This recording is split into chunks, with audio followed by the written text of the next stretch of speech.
It's your boy eBay Fight Predictions in the building, and I'll be breaking down Robbie Lawler versus Niko Price, one of the preliminary fights on UFC 290, one of the better fights of the card, an awesome fight for nostalgia. If you're a Robbie Lawler fan, you're going to enjoy watching this because this is the last Robbie Lawler fight. As much as I love Robbie going into this fight, and I'm a big fan of his, I mean, I don't know, besides maybe Ed, who isn't a fan of Robbie Lawler? But I love Robbie, man. And he's a great fighter, a great champion, a great fighting champion. But sometimes your time is up. And as much as I think a prime Robbie Lawler actually probably wins this fight against Niko, I just think stylistically and durability wise, I think Robbie actually is going to lose this fight. Do I think Robbie's going to look good in that first round? Yeah. I thought Robbie's last fight, he looked amazing before he lost. And, I actually like some of the stuff he was doing in there. Some of the touch and go, bouncy movement he was doing. He wasn't so flat-footed. I like that. But anytime you reverted to going back, going back to being flat-footed, you saw the result. And I think Niko Price, I think he's a little more explosive, has more power than Bryan Barberena, hits harder than Bryan Barberena, and I think he possesses a lot more tools than Bryan Barberena. So I think in that matchup, man, stylistically, it's just going to be a hard fight for a guy like Robbie to go out there and win that fight. So that's kind of how I'm feeling about the matchup, but we can talk more about it. We can get to the tail of the tape, and, it is what it is. Robbie Lawler comes with a record of 29-16. A lot of fights under that guy's belt. Former champion, by the way. Fighting out of Coconut Creek, Florida, age 41, a height of 5'11", and reach 74. Niko Price comes with a record 15-6. He's also fighting out of Cape, Florida, age 33, a height of 6'4", and reach 76. So obviously, we know Niko's going to come with that reach advantage. And if you look at Robbie's style lately, he's been more like boxing centric. I don't know if it's been the Henry Hoof thing. And I mean, defensively, it's good. He's rolling with shots, but he's kind of letting guys land on him, and he's kind of like trying to find counters, but he's never countering. It's a weird thing. Like, he's letting guys hit him in the corner, and he's getting hit with maybe 15 shots, and maybe he might counter with one. And yeah, okay, maybe you hit the guy with one good shot, but you still got hit 15 times. Even if it was on the arms and the shoulders, 15 is still 15. And that's going to be counted for attempted strikes or significant strikes, no matter what. So that's also something you got to look at. And guys with longer reaches have been able to utilize this and really abuse this. You saw in the Nick Diaz fight, he was actually landing some good shots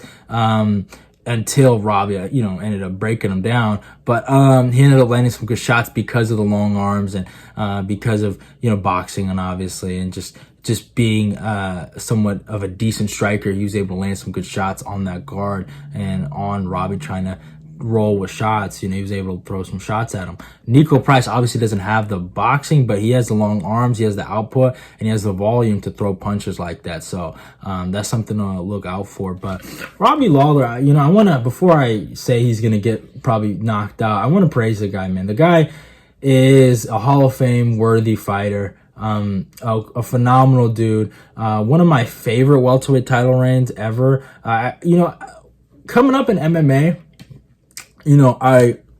I saw the tail end of GSP's kind of run, and then I saw Johnny Hendricks go up and basically beat him, in my humble opinion. And I thought Johnny Hendricks was the fucking GOAT. And then this guy, Robbie Lawler, was coming up, and he was the boogeyman. He was knocking everyone out. He was finishing guys. He was beating good guys, overrated guys at the time, in my humble opinion. And Roy McDonald, I remember when he beat him the first time, and I was like, I like this Robbie Lawler guy. Because I was never a big Roy fan, because one of my homies loves Roy McDonald. So it kind of made me dislike him a little bit because how much he was on his nuts. But besides that, my point is, this guy was really good when he was in the UFC. Real talk. And when I saw him come up, man, I didn't know his tenure at the time at Strikeforce, and obviously, at the old times of the UFC,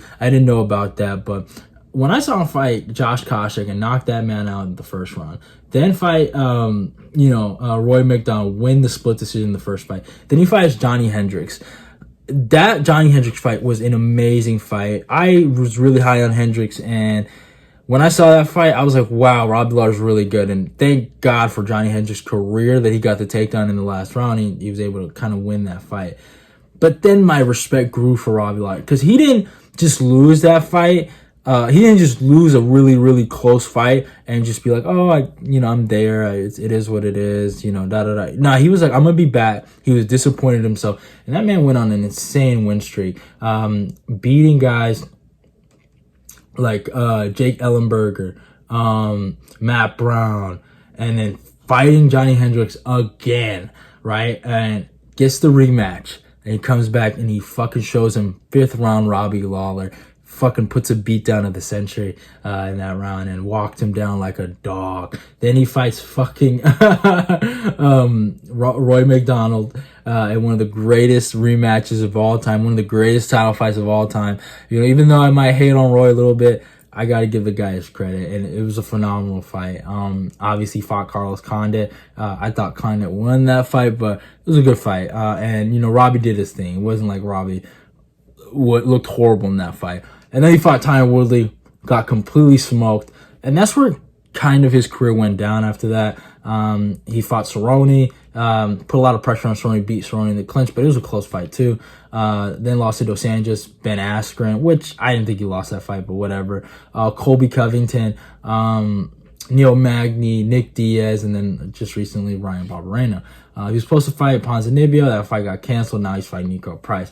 Niko Price, on the other hand, now let's talk about Niko. Fun fighter, very athletic, but will never have the career of a Robbie Lawler. He's a really good fighter. Don't get it twisted. He's cool to watch, but he's kind of a top 15 gatekeeper for young welterweight prospects if you want to come up.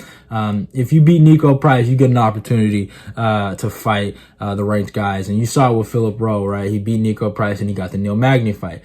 Niko Price has always give his opposition a hard time. Don't get it twisted. I remember watching my first Niko Price fight was when he fought Alan Jouban, and when he got that knockout, I was like, wow, what a phenomenal KO. He put Alan Jouban to the bleachers and he sat him down. Alan Jouban is a good striker, and he was able to take him down with just with this fury of athletic punches and weird combos and awkward timing. Like it's really weird. Like Niko isn't a technical striker, but he throws really fast and hard, and he's built wiry and he's built weird and he's just built different. And obviously he fought Vicente Luque, lost that fight in the second round. Fought George Sullivan, got the rear naked choke there. Beat Randy Brown in one of the craziest bottom hammer fist positions ever.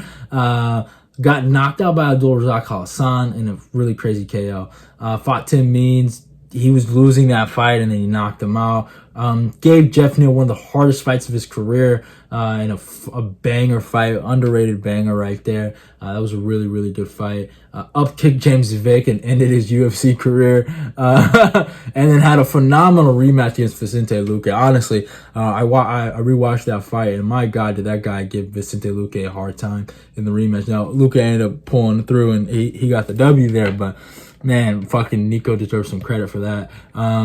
Went to a draw with Donald Cerrone. So that's the only thing that kind of scares me in this matchup for Niko, that he might fucking throw this fight because he went to a draw with Cerrone, and he might do the same bullshit with Robbie, but I doubt it. Had a really good fight with Michel Pierre, almost won it in the third round.